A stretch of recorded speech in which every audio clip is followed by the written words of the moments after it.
If you've been following the news of late, you will have seen that there was a stabbing in Paris just last week on Friday, where two people were injured, I believe not too seriously. And Paris police have arrested a suspect, an 18-year-old Pakistani man. Apparently, he arrived in France a couple years ago as an unaccompanied minor.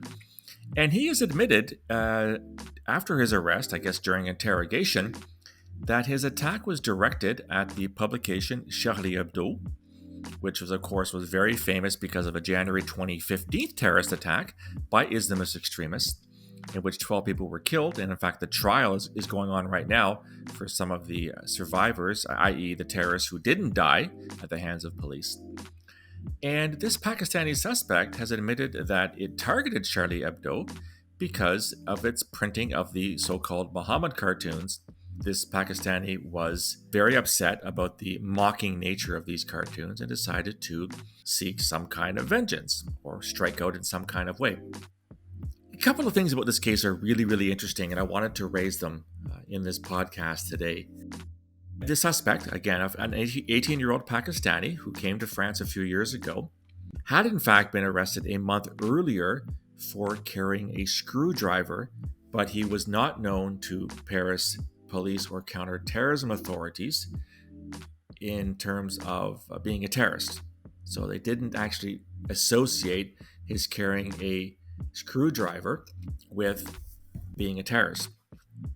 The arrest has already fueled the debate in France over immigration. Now, of course, this is something that really has been a major bone of contention amongst various parties in France over the last little while. If you recall the last election, a lot of far-right parties were calling for less immigration to the country. Marine Le Pen, who was the leader of the far-right in France, immediately drew a link between the stabbing and what she's described as the country's lax immigration policies. This is getting this from a New York Times article. And she tweeted, the attack could have been prevented if France had, quote-unquote, systematically expelled illegals and, quote, hunted down Islamism. Wow, that's pretty emotional talk from the French far right. Indeed, a significant threat and must be met and must be challenged.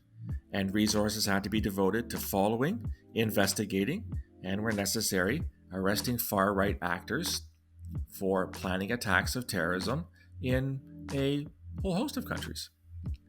But we cannot investigate the far right at the expense of investigating Islamist extremism, where there are tens of thousands of prisoners in the French system, the French penitentiary system, which one could deem Islamist extremists. And in many prisons, the extremists are running the institution. They are recruiting, they are radicalizing, they are converting other inmates to Islam. And so the French are going to have the same problem the Brits are seeing already, in that you've got prisons rife with Islamist extremism, and these guys are all getting out within a couple months or a couple years. And they're going to fall back on the radar and on the responsibility of the French police and security services. In other words, what I'm predicting with a fair degree of certainty and confidence is that in a couple years' time, you're going to see another wave of Islamist extremist attacks in France, in the UK, and other parts of the Western world. The stabbing in Paris is not a one-off. It's not a blip. It's not an anomaly. It is the continuation of a pattern we have seen in the West for the past 20 to 25 years.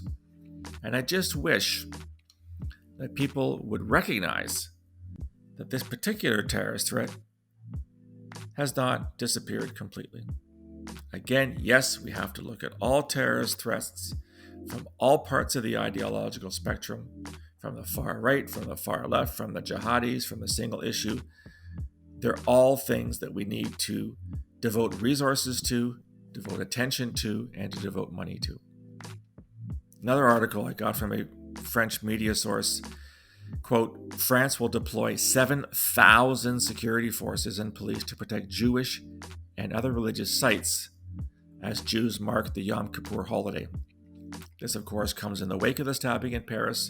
We know that Islamist extremists really hate the Jews. They really hate Israel. And so the French police are being prudent in devoting a large number, 7,000 security forces, they're going to deploy to protect their religious sites against potential terrorist attacks.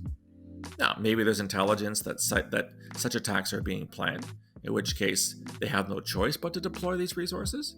But imagine what that is doing to French security forces in general. I mean, what percentage of the French security forces is 7,000 officers? And if you take them away from other jobs to do that, what are you not doing? Remember that when you work in security, intelligence, and law enforcement, your resources are finite, whereas your threats are much as well as for French citizens, that nothing happens over the next couple of days, nothing happens to coincide with the Jewish high holidays. I'm not as optimistic or confident in that regard, unfortunately. I think we probably will see planned attacks. I guess you'll have to watch this space. But again, what I want to leave you with, and I apologize if this sounds like I'm being repetitive. In September of 2020, in the fall of 2020, there's a beautiful fall unfolding here in the part of Canada I live in. I'm up at my cottage near Algonquin Park. The leaves are spectacular this year. It's a great year to get out and enjoy the beauty of nature. At the same time, there's a lot of non-beautiful things happening in our midst, and those non-beautiful things include terrorism. And that terrorism includes Islamist extremism. Let's not take our eye off this ball. Let's make sure our security forces, the men and women who pay to protect us, have the resources necessary to do it properly. And for God's sake, stop talking about Islamist extremism having seen its heyday, having seen its zenith. The jihadis are not at their nadir right now. They are just as active today as they were 5 years ago, and 10 years ago, and 20 years ago.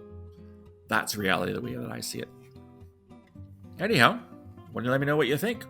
You can certainly reach me on email, borealisrisk@gmail.com, or on Twitter @BorealisSaves. You'll also find me on LinkedIn and on Facebook.